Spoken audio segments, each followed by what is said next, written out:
Hey, hi guys. It's punishment.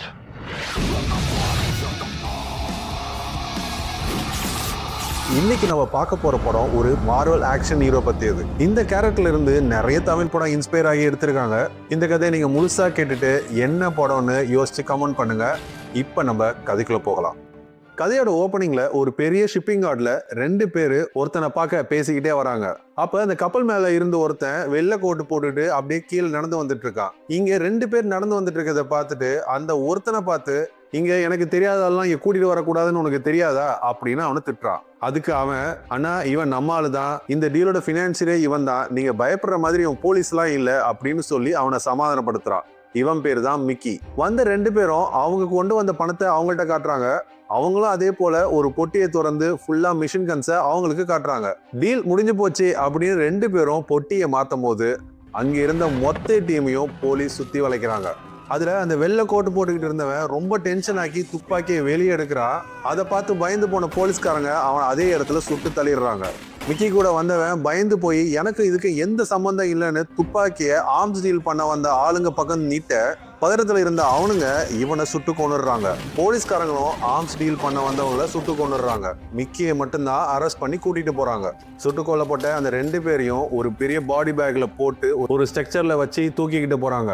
அந்த doctor ஒருத்தனை check பண்ணிட்டு இருக்கும்போது அந்த வெள்ளை கோட்டு போட்டுக்கிட்டு இருந்தவன் உயிரோட எந்திரிக்கிறான். அப்பதான் நமக்கே தெரியுது இவன் ஒரு அண்டர் கவர் காப்புன்னு. இவன் பேர் தான் பிராங்க் கேஸ்டில், நம்ம கதையோட ஹீரோ.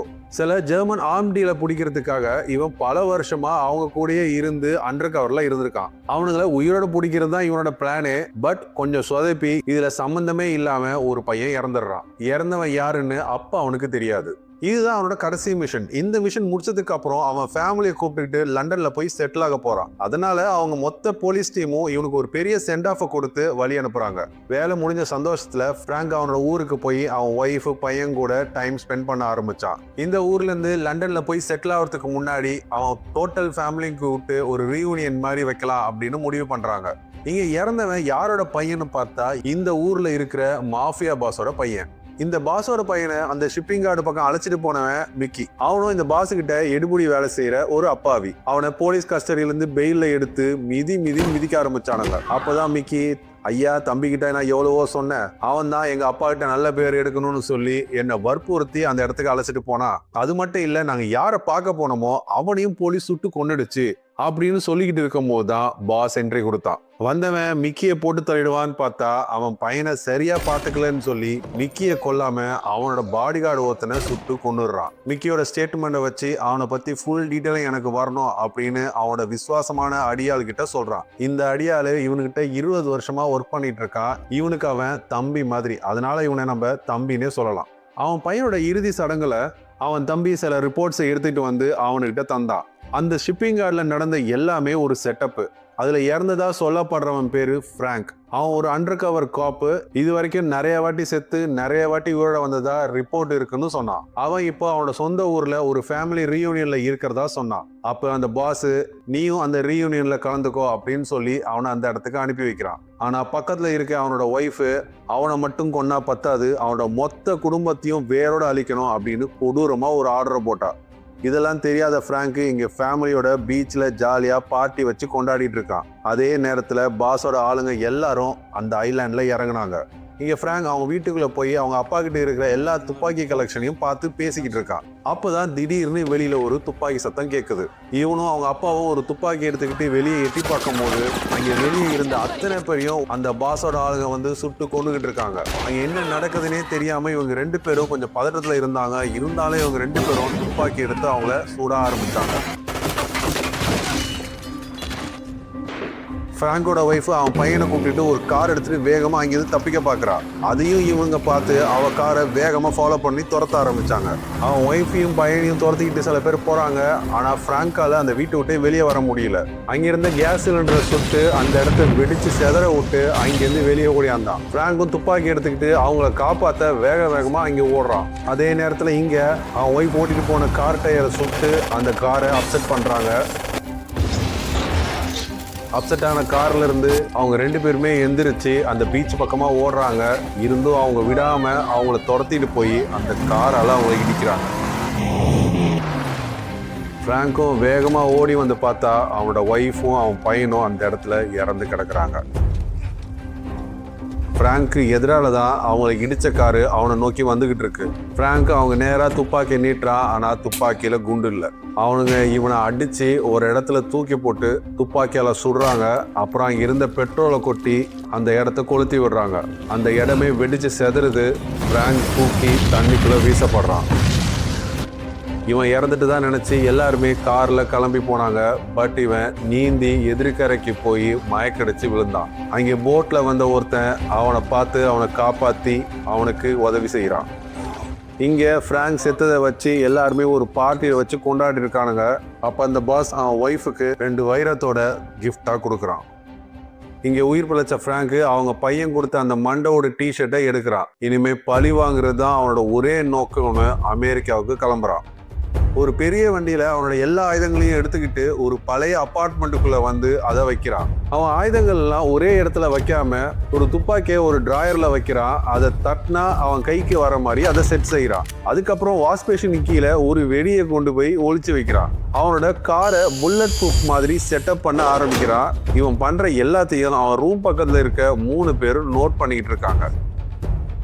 அவனோட பிளான்ல முதல் கட்டமா அந்த மிக்கியை கடத்திட்டு வந்து அவன் அப்பார்ட்மெண்ட்ல கட்டி போடுறான். இவன் தான் அந்த பாஸோட பையனை கூட்டிகிட்டு வந்தவன். அதனால அந்த பாஸை பத்தி எல்லா விஷயத்தையும் இவன்கிட்ட கேட்கிறான். இவன் அவ்வளவு சீக்கிரத்துல சொல்ல மாட்டான்னு தெரிஞ்சு அவனை கட்டி போட்டு ஒரு குச்சி ஐஸை வச்சு சூடு வைக்கிற மாதிரி அவன் முதுகுல வச்சு அவனை ஏமாத்தி அவங்கள பத்தி எல்லா விஷயத்தையும் கேட்கிறான். அவனோட சத்தத்தை கேட்டு பக்கத்து வீட்டுக்காரங்க எல்லாருமே அவன் யாரையோ அழைச்சிட்டு வந்து கொடுமைப்படுத்தி சாகடிக்கிறான், நம்ம போலீஸ் கிட்ட போய் சொல்லலாம் அப்படின்ற மாதிரி இங்க பேசிக்கிட்டு இருக்காங்க.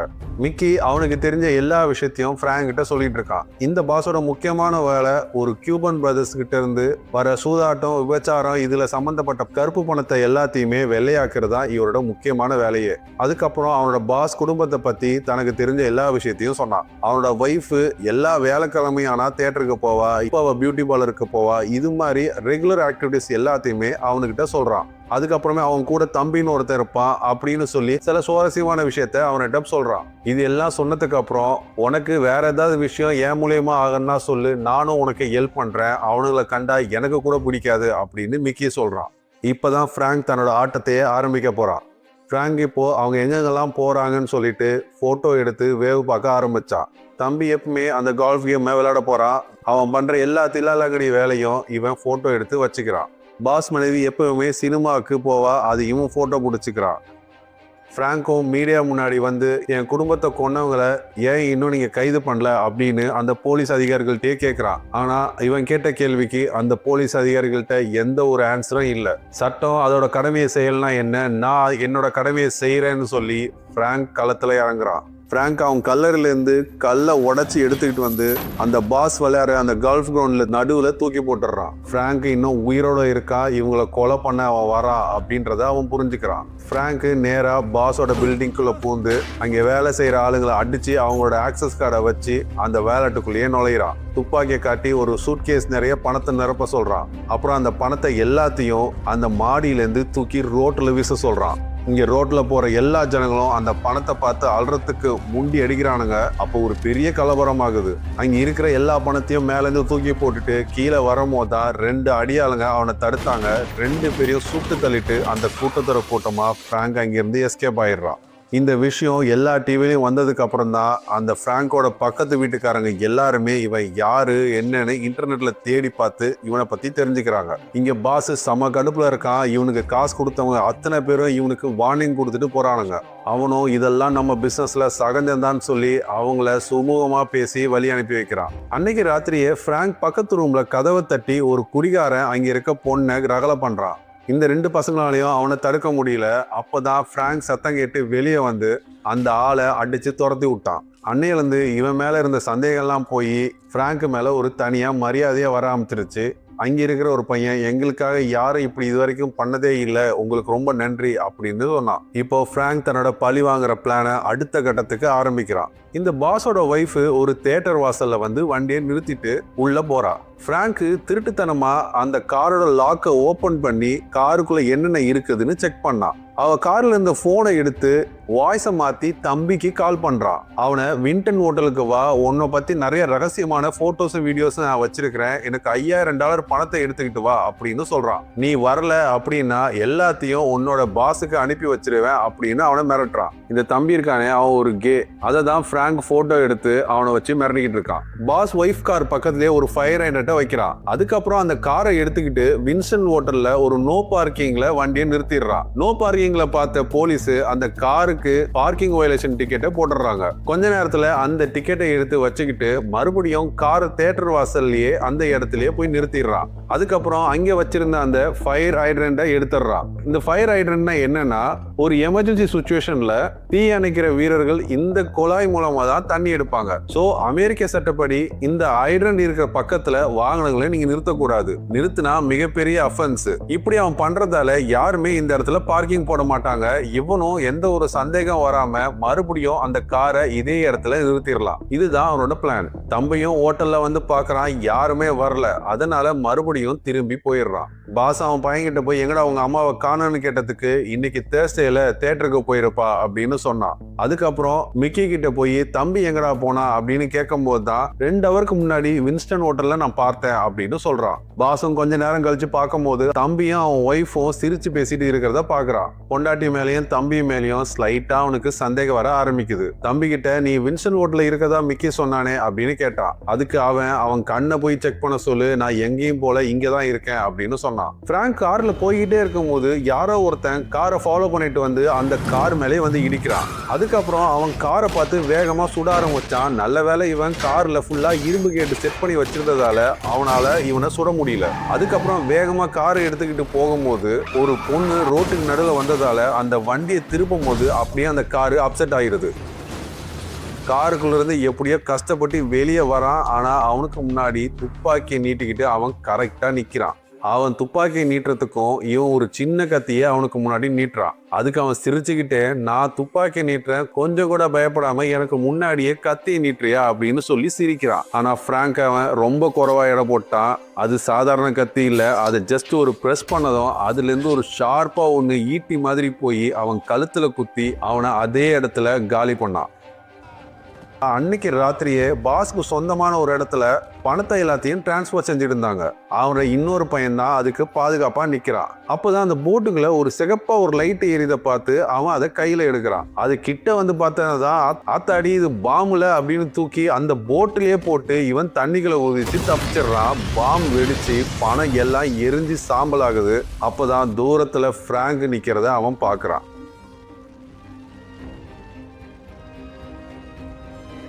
இந்த சம்பவத்தால பாஸுக்கு பிசினஸ்ல ஏகப்பட்ட லாஸ். அதனால ஏகப்பட்ட போனு ஏகப்பட்ட கால்ஸ் வர ஆரம்பிச்சிருது. பணம் போன கடப்புல அவனுக்கு கொடுத்த கேங்ஸ்டர்ஸ் எல்லாருமே ஆபீஸ்க்கு படையெடுக்க ஆரம்பிச்சானுங்க. அவனுங்க கிட்ட இவன் இழப்பீடெல்லாம் எதுவும் தர முடியாது, ரொம்ப பேசுனீங்கன்னா என்கிட்டே துப்பாக்கி இருக்கு, எல்லாரையும் போட்டு தள்ளிடுவேன் அப்படின்னு அவனுங்களே இவன் மிரட்டுறான். அதுக்கப்புறம் அவனுங்களும் கொஞ்சம் சமாதானம் ஆகி அங்க இருந்து கிளம்புறாங்க.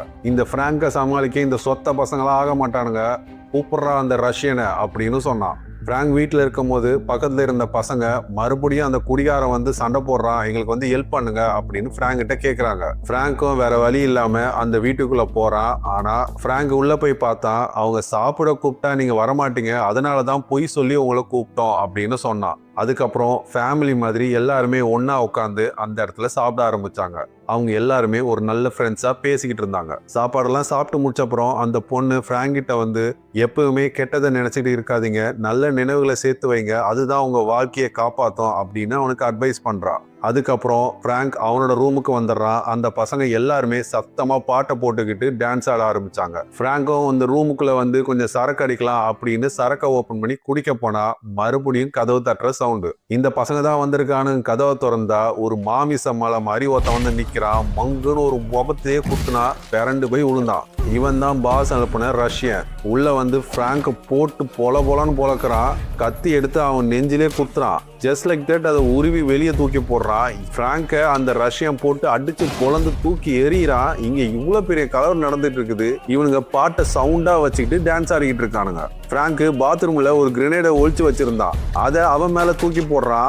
அவன் அதை சிக்ஸர் அடிக்கிற மாதிரி அடிச்சு அவர் ரூமுக்குள்ளே தூக்கி போடுறான். நல்ல வேலையா பிராங்க் அந்த பாத் டப்புக்குள்ள உள்ள போய் உயிர் பொழைச்சான். இவ்வளவு பெரிய பாம் சவுண்ட் கேட்டும் அவனுக்கு யாருமே டான்ஸ் ஆடுறதை நிறுத்தவே இல்லை. அந்த ஃப்ரிட்ஜ் கதவை வச்சு பிராங்கை அடின்னு அடிக்கிறான். அதுக்கப்புறம் அந்த ரஷ்யன் அவனை தூக்கி வெளியே எறிகிறான். அப்ப டேபிள வச்சிருந்த துப்பாக்கியை தட்டி அவனை ஷூட் பண்ணலான்னு பார்த்தான். அந்த துப்பாக்கியை ஒரு பெரிய டம்பிள்ஸா எடுத்து அந்த துப்பாக்கியை நசுக்கி அந்த துப்பாக்கியை தூக்கி வெளியில எறிகிறான். அதுக்கப்புறம் மறுபடியும் அவனை தூக்கி வெளியேறான். அந்த பக்கத்து வீட்டுக்குள்ள போய் விழுறான். அந்த ரஷ்யன் பிராங்க கழுத்தை போட்டு நெரிச்சுக்கிட்டு இருக்கான். அப்பதான் பக்கத்துல இந்த கொதிக்கிற வெந்நீரை அந்த ரஷ்யன் மூந்தியில ஊத்தி அவனை படிக்கட்டுல இருந்து தள்ளி விட்டு காலி பண்றான். பிராங்குக்கு நல்ல காயம்தான். பட் ஹாஸ்பிட்டலுக்கும் போலீஸ்க்கும் போக கூடாதுன்னு பிராங்க் சொன்னதால அந்த பசங்க அவங்களுக்கு தெரிந்த மெடிசன்லாம் வச்சு மருந்து போட்டு அவனை குணப்படுத்துறாங்க. அவனுக்கு தையல் போட்டுட்டு இருக்கும் போதுதான் பாஸோட அடியாளுங்க மத்த பேரும் இங்க வர ஆரம்பிச்சாங்க. பிராங்க ஒரு ரகசியமான இடத்துல ஒழிச்சு வச்சுட்டு இவனுங்க 2 பேர் மட்டும் அந்த வீட்டுக்குள்ள உட்கார்ந்துட்டு இருக்காங்க. அதுல ஒரு பையன் உதட்டுல காதுல எல்லாம் ஏதோ வளையம் மாதிரி சுத்தி வச்சிருக்கிறான். அது எல்லாத்தையும் பிடுங்கி அந்த பையனை டார்ச்சர் பண்ணி கேட்கிறான். யாருமே பிராங்க் இருக்கிற இடத்த சொல்லவே இல்லை. இந்த கொடுமை பண்ணி அவன் வாய் திறக்கலனா அவனுக்கு கண்டிப்பா பிராங்க் இருக்கிற இடம் தெரியாதுன்னு தம்பி அவனை அங்கேயே விட்டுட்டு போயிடுறான். பட் போகும்போது ஒரு ஆளை அந்த வீட்டுக்கு காவல் வச்சுட்டு போறான். அவங்க போனதுக்கு அப்புறம் பிராங்க் அங்கிருந்த எலிவேட்டர் வழியா மேல வந்தான். அந்த வீட்டு வாசல்ல காவல ஒருத்தர் நின்றுகிட்டு இருந்தான். பெரிய கத்தி எடுத்து அவன் நடு மண்டையில இறக்கி அவனை சாகடிச்சான். பிராங்க் ஏன்டா இவ்வளவு அடிச்சு ஏன்டா காட்டி கொடுக்கல அப்படின்னு கேட்ட போதுதான் நம்ம எல்லாருமே ஃப்ரெண்ட்ஸ், ஒரே ஃபேமிலி மாதிரி, அதனாலதான் நான் உங்களை காட்டி கொடுக்கல அப்படின்னு சொன்னான். அவனை ஹாஸ்பிட்டலுக்கு அழைச்சிட்டு போக சொல்லிட்டு இவன் கடைசி கட்ட தாக்குதலுக்கு ரெடி ஆனான். அந்த பொண்ணும் பிராங்கிட்ட வந்து அவங்களுக்கும் உனக்கு என்ன வித்தியாசம், நீ எதுக்கு அவங்க செஞ்சதே நீயும் அவங்களுக்கு செய்யற அப்படின்னு சொன்னான். அவங்களுக்கு இழக்கிறதுக்கு நிறைய இருக்கு, எனக்கு எதுவுமே இல்லை, இதுதான் எங்க 2 பேருக்குள்ள வித்தியாசம் அப்படின்னு சொல்லிட்டு அங்கிருந்து கிளம்புனா. அப்பதான் அவளுக்கு புரிஞ்சது பிராங்க் இந்த சண்டையில சாகிறதுக்கு கூட தயாரா இருக்கான்னு. அடுத்ததா பிராங்க் அவனோட மாஸ்டர் பிளானை போட ஆரம்பிச்சான். அதே வியாழக்கிழமையில பாஸ் ஒய்ஃப் தியேட்டருக்கு கிளம்புனா. வழக்கப்படியே காரை ஒரு பார்க்கிங்ல போட்டு தியேட்டருக்குள்ள போனான். அப்ப பிராங்க் அந்த காருக்குள்ள போய் அந்த டேஷ்போர்ட்ல இந்த வைரத்தோட எடுத்துக்கிறான். அவ கார்ல இருந்தே மறுபடியும் தம்பிக்கு கால் பண்ணி எனக்கு $5000 வேணாம், $10,000 வேணும் அப்படின்னு சொல்லி அவனை மறுபடியும் மிரட்டுறான். அந்த தம்பியும் அந்த லாக்கர்ல இருந்து $10,000 பணத்தை எடுத்துக்கிட்டு மறுபடியும் அந்த ஹோட்டலுக்கே போனான். அந்த தம்பி கார் எடுத்துட்டு அவன் வீட்டை விட்டு வெளியே போனதும் பிராங்க் தம்பி வீட்டுக்குள்ள போனான். பிராங்க் மிக்கிக்கு கால் பண்ணி நான் சொன்னதை இப்ப செய் அப்படின்னு சொன்னான். அப்ப மிக்கியும் போய் உங்க ஒய்ஃப் போன வியாழக்கிழமை வின்டன் ஹோட்டல்ல நோ பார்க்கிங்ல வண்டியை நின்னதுக்கு ஃபைன் போட்டிருக்காங்கன்னு சொல்லி அந்த செலானை அவன்கிட்ட கொடுக்குறான். அவ தியேட்டருக்கு தானே வழக்கமா போவா அப்படின்னு பாஸ் சொல்ல, அப்ப நீ தம்பி போன வாரம் வின்டர் ஹோட்டல்ல பார்த்துதான் நீ சொன்னல அப்படின்னு கேட்கும் போது ஆமான்னு சொல்றான். அப்புறம் தம்பி வீட்டு சாவி ஒண்ணுகிட்ட தானே இருக்கு அப்படின்னு கேட்டான். ஆமா, நான் தான் அவருக்கு லாண்ட்ரி எல்லாம் பண்றேன், சோ என்கிட்ட ஒரு எக்ஸ்ட்ரா சாவி இருக்குன்னு அவன் மிக்கி சொன்னதுக்கு அந்த சாவியை வாங்கிக்கிட்டு தம்பி வீட்டுக்கு இவன் போறான். பாஸ் தம்பி வீட்டுக்குள்ள அவன் பெட்ரூம்ல போய் பாக்குறான். அவன் வாங்கி கொடுத்த ஒரு டைமண்ட் இயரிங் அந்த பெட்ரூம்ல இருக்கு. சந்தேகம் இப்ப அவனுக்கு தீப்பொறி மாதிரி பத்திக்குது. ரொம்ப நேரம் வெயிட் பண்ண தம்பி அவன் வீட்டுக்கே கிளம்பிடுறான். வீட்டுக்குள்ள போய் பார்த்தா பாஸ் அங்கே நிக்கிறான். பாஸ் கிட்ட வந்து எந்த ஒரு கேள்வியும் அவனை கேட்காம கத்தியால அவனை குத்தி கொன்னுடுறான். தம்பி பாவம், நான் உன் காசை தொடவே இல்லடான்னு சொல்லிட்டு இருக்கானே தவிர்த்து அவன் எதுக்கு சாகுறானே அவனுக்கு தெரியாம சாகுறான். அடுத்து பாஸ் மனைவி வீட்டுக்கு வரா. அந்த பார்க்கிங் டிக்கெட்டை காட்டுறான். அவளுக்கு ஒண்ணுமே புரியல. உனக்கும் தம்பிக்கும் உள்ள தொடர்பு எனக்கு தெரிஞ்சு போச்சுன்னு சொல்லி அவளை அடிக்க ஆரம்பிச்சான். எனக்கு அவனுக்கு எந்த ஒரு தொடர்பும் கிடையாது, அவன் ஒரு கே அப்படின்னு சொல்றான். அவனுக்கு பொண்ணுங்க மேல இன்ட்ரெஸ்டே கிடையாது, அவன் ஒரு கேன்னு இவ கத்த, இவ ஏதோ சமாளிக்கிறா அப்படின்னு நினைச்சுக்கிட்டு இன்னும் டென்ஷன் ஆகி 4 அடி எக்ஸ்ட்ராவே அடிச்சான். அவரை தரன்னு இழுத்துட்டு கார்ல தூக்கி போட்டுக்கிட்டு அவளை ஒரு பாலத்துக்கு மேல கூட்டிட்டு போய் அந்த தோடை காட்டி இது எங்க இருந்துச்சுன்னு தெரியுமா அப்படின்னு கேட்டா. அவளுக்கு இது வரைக்குமே என்னன்னு தெரியல. அவ என்னன்னு தெரிஞ்சுக்கிறதுக்கு முன்னாடியே அந்த பாலத்துல இருந்து அவளை அலாக்கா தூக்கி கீழே அந்த ரயில்வே ட்ராக் மேல போட்டா. கொஞ்ச நேரத்திலேயே ட்ரெயின் அவ மேல ஏறி அவ அதே இடத்துல காலி. தன்னோட நண்பனும் பொண்டாட்டி 2 பேரையும் தானே கொன்னுட்டு விரக்தியில உட்கார்ந்துட்டு இருக்கிறான். இப்ப அந்த பாஸ் நிறைய பேரை கூப்பிட்டுக்கிட்டு வந்து பிராங்க எவன் கொள்றானோ அவனுக்கு லைஃப் டைம் செட்டில்மெண்ட்ரா அப்படின்னு அறிவிக்கிறான். பிராங்க் அவனோட இறுதிக்கட்ட யுத்தத்துக்கு ரெடி ஆகிட்டு இருந்தான். அப்பதான் அவன் மனசுக்குள்ள சில நேரத்துல சட்டம் சரியா வேலை செய்யாது. அந்த சட்டம் சரியில்லைன்னு காட்டணும்னா நம்ம சட்டத்தை மீறிதான் ஆகணும். பழி வாங்குறதுன்றது ஒரு உணர்ச்சி வசப்பட்டு பண்ற செயல். நான் பழி வாங்கல, தண்டனை தான் கொடுக்க போறேன் அப்படின்னு சொல்லி அவனோட கடைசி யுத்தத்துக்கு அவன் ரெடி ஆனான். கிளப் வாசல்ல இருக்கிற அடியாளுங்களை எல்லாரையும் ஒருத்த மாத்தி ஒருத்தன் அம்புகளால வச்சு கொள்றான். பிராங்க் முழுசா ரெடியாகி நிறைய கார்ல பாம் செட் பண்றான். கேட்ல பாம் செட் பண்ணி வச்சுட்டு உள்ள போறான். உள்ள போனதும் டாப் ஃப்ளோர்ல இருக்கிறவங்க சாம்பியன் பாட்டில் கேட்டி மைக்ல அனௌன்ஸ் பண்றாங்க. இவனும் நான் சாம்பியன் பாட்டில மேல அனுப்பி வைக்கிறேன் அப்படின்னு இவனும் இங்க இருந்து பேசுறான். அந்த லிப்ட்ல சாம்பியன் பாட்டில அனுப்புனா அந்த பாட்டில எடுத்த உடனே பாம் ட்ரிகர் ஆகி அங்க இருந்தவங்க பாதி பேர் காலியாயிடுறானுங்க. அந்த புகை மண்டலத்துக்கு நடுவுல பிராங்க் உள்ள பூந்து எல்லாரையும் சுட்டு வீழ்த்துறான். ஒருத்தன் கத்தியை எடுத்து வாயிலே சொருவிடுறான். பாசும் பயந்து போய் கீழே ஓடினா அப்போ ஒருத்தன் இவன் வெளியே போறதுக்கு முன்னாடி நான் தான் போவேன் அப்படின்னு ஒருத்தன் முன்னாடி போய் கதவை திறந்தா அங்கே பாம் செட் பண்ணி வச்சிருந்தான். அந்த இடத்துல பாம் பிளாஸ்ட் ஆகி பாஸ் தப்பிச்சான். பாஸோட பையன் அந்த இடிபாடுல சிக்கிக்கிட்டு இருந்தான். அப்ப பிராங்க் அவன் கையில ஒரு பாமை வச்சுக்கிட்டு ஒரு கயிறை கட்டி மேல தொங்க விட்டுறான். இதை நீ கீழே போட்டனா உன் சாவுக்கு நான் பொறுப்பு இல்லை, உன் வாழ்க்கை உன் கையில் அப்படின்னு சொல்லிட்டு அங்கிருந்து கிளம்பிடுறான். கடைசியா பாஸ் கிட்ட வரான். அவன் வேகமா முன்னாடி ஓடிக்கிட்டு இருக்கான். அப்பதான் அவன் நிறுத்தி என்னோட ஃபேமிலியை கொன்ன, என்கிட்ட இருந்து எல்லாத்தையும் நீ பறிச்சுக்கிட்ட அப்படின்னு பிராங்க் ரொம்ப ஆவேசமா பேசினான். நீ தான் என் பையனை கொன்ன அப்படின்னு பாஸ் சொல்லிட்டு இருக்கும் போது ஒரு பாம் பிளாஸ்ட் சவுண்டு கேட்டுச்சு. உன் ஒரு பையனை கொல்லல, ரெண்டாவது பையனையும் கொன்னுட்டேன் அப்படின்னு சொன்னான். அப்ப அவன் துப்பாக்கி எடுத்தான். டக்குன்னு பிராங்க் அவனை சுட்டு அதே இடத்துல படுக்க வச்சான். உன் நண்பனையும் பொண்டாட்டியும் உன் கையாலே கொல்ல வச்சது நான் தான் சொல்லி அந்த போட்டோஸும் அந்த வைரத்தோடையும் அவனுக்கு முன்னாடியே தூக்கி போட்டான். அவனு தரதரன்னு இழுத்து அவன் கார் பின்னாலேயே கட்டி அந்த பார்க்கிங் லாட்ல ஃபுல்லா இழுத்துக்கிட்டு போய் தூக்கி போட்டான். ஏற்கனவே அங்கே வச்சிருந்த பாம் எல்லாமே வரிசையா வெடிக்க ஆரம்பிச்சது. அப்படியே மேல இருந்து பார்த்தா ஒரு நெருப்பு மண்டவோட ஷேப்ல அது எரியுது. பாஸ் அந்த நெருப்புலே எரிஞ்சு சாம்பலாகி சாகுறான். எல்லாம் முடிஞ்சதுக்கு அப்புறம் பிராங்க் வீட்டுக்கு போய் தற்கொலை பண்ணிக்க துப்பாக்கியை எடுக்கிறான். அப்பதான் அவனோட மனைவியோட நினைவு அவனுக்கு வந்துச்சு. நல்ல நினைவுகள் உயிரை காப்பாத்தோம் அப்படின்னு அந்த பக்கத்துல இருந்த அந்த பொண்ணு சொன்னது அவனுக்கு ஞாபகம் வந்தது. அப்புறம் துப்பாக்கியை கீழே போட்டுட்டு அந்த எண்ணத்துல இருந்து வெளியே வந்துடுறான். பிராங்க் அவன் வெளியே போறதுக்கு முன்னாடி அந்த 3 பசங்களுக்கும் நிறைய பணத்தை அந்த டோர்ல வச்சுட்டு போயிடறான். கடைசியா ஒரு பெரிய பாலத்தில் நின்றுகிட்டு பிராங்க் தனக்குத்தானே ஒரு விஷயத்த சொல்லிக்கிறான். இனிமேக்கு பிராங்க்ன்றவன் செத்துட்டான். மற்றவங்களுக்கு தீங்கு பண்றவங்க, கொலைகாரங்க, ரேபிஸ்டுங்க, சைக்கோங்க இனிமேக்கு என்ன எல்லாருமே தெரிஞ்சுப்பாங்க. இனிமேலுக்கு என் பேரு பிராங்க் இல்ல, த பனிஷர் அப்படின்னு சொல்லி இந்த படம் முடியுது.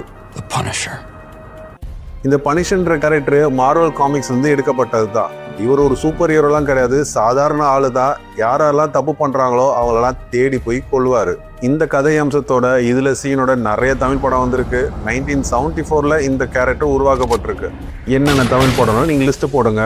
தேங்க்யூ ஃபார் வாட்சிங் and thank you for listening. It's GK.